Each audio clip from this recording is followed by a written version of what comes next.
Hello, my name is Vitaly Gieman from Quantum Leaders, and with me is Norman Wolf. Today, I want to talk to you about aligning people to strategy, which is part of a series of webinars on leading in post-COVID world. I'm sure it's no surprise to you that COVID brought with itself a major change in customer buying patterns, the ways of working. We are now working remotely much more. Digital sales are now part of daily operation. In fact, many organizations are switching from conventional sales to digital sales. That's both in B2B and B2C through e-commerce. So the environment has definitely changed in the last year. To respond to that, organizations require new strategies to recover revenue from last year, to reduce cost, to pivot into new markets, look for new products, new opportunities. Unfortunately, we still have a problem in terms of execution rate of strategies. McKinsey shows that up to 70% of strategies fail to achieve its desired results. This is a study over the last 25 years, 2,500 organizations across multiple industries. And the major reason is no surprise to you, and that are related to people issues. People are not executing, and it's very obvious because, in fact, much of the execution these days relies on people. Until we get organizations that are fully AI, we still have to rely on people to execute our strategies. So why do people fail to execute strategies? Well, there are multiple reasons. We grouped them into some of the most typical ones, and that is the lack of communication within the organization, between departments, within teams, lack of commitment, lack of clarity, inadequate resources, roles and goal confusion, and silos between different areas of organizations. Of course, the major one is the mindset. And if you actually read some of the articles from various large consulting companies in terms of transformation, organizational transformation, whether it be digital or culture change or innovation, mindsets, prevailing old mindsets that are difficult to shift is one of the fundamental reasons why we're having problems across organizations in terms of poor execution rate. Now we know that new strategies require a new mindset. In fact, to be more specific, to create any new result, we require a new mindset. So how do we achieve that, not just individually, but on a collective level? How do we shift to new collective mindsets? We know that people are very different, and their belief systems and how they view the world is very different. So we need to be able to align a whole group of individuals towards a common direction, to produce a new result. Now, the way that we work scales up pretty much from an individual to a team. So this could be a team. So we're aligning a team versus aligning a department or even a business unit alignment. We could even conceive that there is an ecosystem of organizations that need to be aligned around a single purpose to achieve a certain result. The way we create new results is through what we call U-model. New outcomes require obviously new behavior. So let's imagine you have a current outcome. Well, it's you're achieving a certain revenue.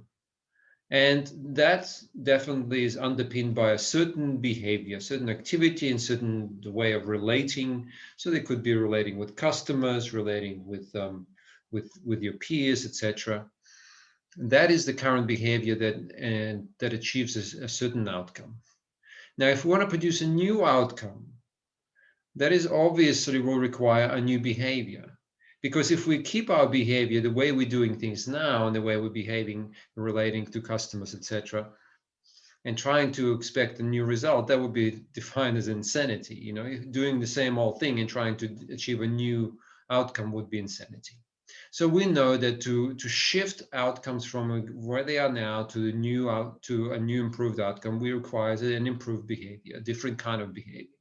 And for the most, many of our organizations already started working in that direction. Usually, it falls into the realm of the human resource department to work on what is called the soft stuff and define new behaviors, whether it's new collaborative ways of doing things, attention to detail, breaking down silos, etc. Right? And we usually see plugs on the wall saying this is the new ways we need to behave. Right? Unfortunately, that's still not working. Why not? Why isn't just working on behaviors and is not producing a different result? Well, we believe that is why. We need to go much deeper than the behavior.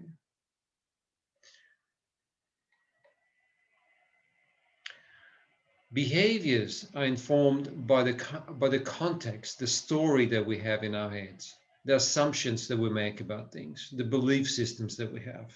And so until we change the new story, we cannot shift the behavior, which means that if you want to have a new behavior, you have to have a new context. Reframing from existing context to a new context is the very much the success factor that we've been able to demonstrate over and over again. So I want to go even one step deeper. The U model goes even further. So let's say we do now have our current outcome, we have a behavior, we have a new behavior and a new context. Now we developed a new context, and new belief systems, and a whole new set of assumptions to support it. Now that is great, but unless the organization has a completely new scaffolding, and by scaffolding we mean new systems, processes, and rituals to support that new behavior, we can very easily revert back to the old behavior. Okay. In fact, the new behavior rarely can survive the immune system of the organization without this new scaffolding.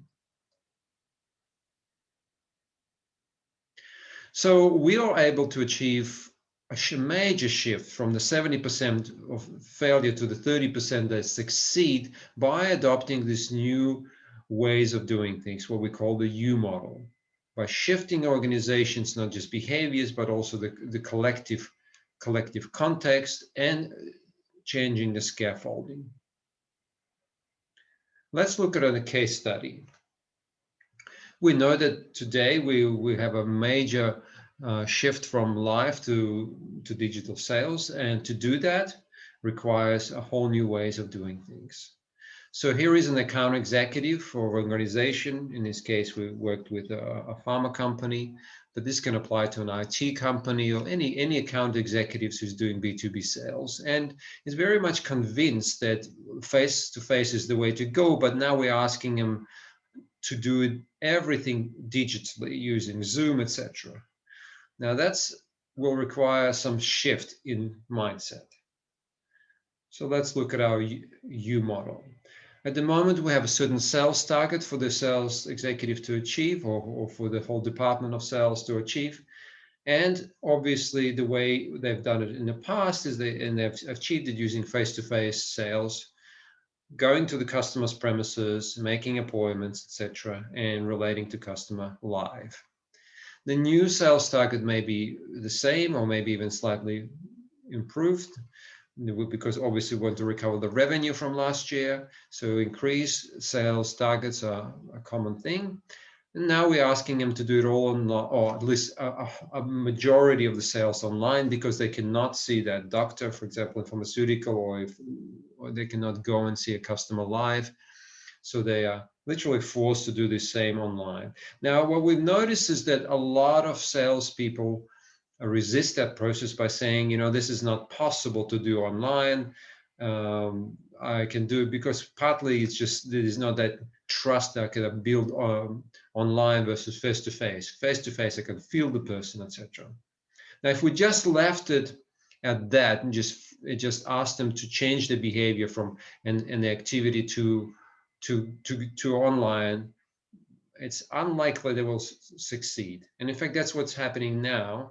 If we just change the KPIs and say, well, and now just do it online and provide them with some basic tools like Zoom, etc., and a little bit of training, it simply is not possible for them to achieve that result. Why? Because their fundamental context is that to build trust, I need to be face to face. I've done this for 20, 30 years, and I know that face to face, I can do it. It takes a certain energetic transfer of, I can see and feel the person, see their facial responses and body language to do this. And in general, people don't trust people in some negotiating a deal or selling a high ticket item through a Zoom conference call. That is the belief system up to now of most executives. And we need to shift that to, you know what, I can build trust online and I can sell high ticket items through online mediums, and it may require some different shift in my behavior and skill set, etc. Right? That's what we want to see. And we have witnessed some executives, particularly the younger ones, who are very flexible and malleable towards it, shifting to that without much support. But in general, that requires some support. So let me just rebuild this. The kind of support they require is in many ways lead generations. In the past, they generated their leads through conferences and live through networking. Now we need a digital lead generation program for them to support the executives. They nurtured their leads again, face to face, taking a cup of coffee, going speaking to the people. Now, when I need much more emphasis on educational webinars. The sales training they had was very much supportive towards face to face, and now we need online sales training. So let me just elaborate a little bit more. So we need to develop a digital lead generation program for our sales force that supports them. That may be done through LinkedIn, through social media, through email marketing, etc.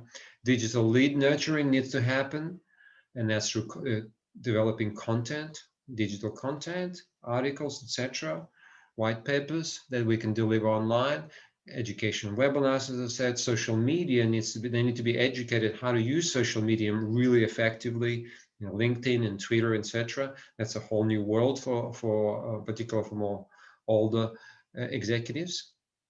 We need to provide digital sales training. Okay, it's great to say use Zoom, but how do you develop trust? How do you position yourself on Zoom? How do you even present yourself? And what kind of environment do you create? For example, myself, I have a very clear strategy that within the first 5 minutes of my Zoom call, I try to find something in common. I build a bridge with the person by finding whether looking at their LinkedIn profile and seeing the people we know together, or seeing what school they went to or university, and very quickly I build a rapport online. And that's really important because particularly for digital, because you're not doing this live and you can't just hang out and feel the person. So I have specific strategies they have adopted that really help me to build that trust. In the first call, I generally do not sell anything. I purely develop the relationship so they feel very safe with me. And it takes 2 or 3 maybe Zoom calls for me to develop that relationship. And then only afterwards we decide if we have to go forward, and I actually look at their challenges and see if we can solve their problems. So it's a very gradual approach. Now, in the sales team, we need to adjust the reward systems for digital sales. We also need to adjust our sales regional boundaries, because obviously using digital sales, you can cover much larger regions. And so that might create some confusion and conflict on boundaries. Most importantly, we need to also develop some rituals that support this particular digital sales process. We can gamify, we can create games, which is fun, between virtual sales teams. You can have a digital scoreboard. So that's been really popular. It's really working, because obviously people are not just motivated by money, but they also like to feel that they're winning the game. And then we have this celebrating best virtual salesperson of the month is very important as well. truly exemplifying that shift from, I had a difficulty, I thought it was impossible to do the same kind of a sales target online, but you know what, I have changed in many ways. I've shifted my behavior, I've got support, and now I'm doing quite well, replacing that the sales volume, doing this online. Now, this is the scaffolding that's been quite successful in many organizations. I'm going to stop now and invite some questions.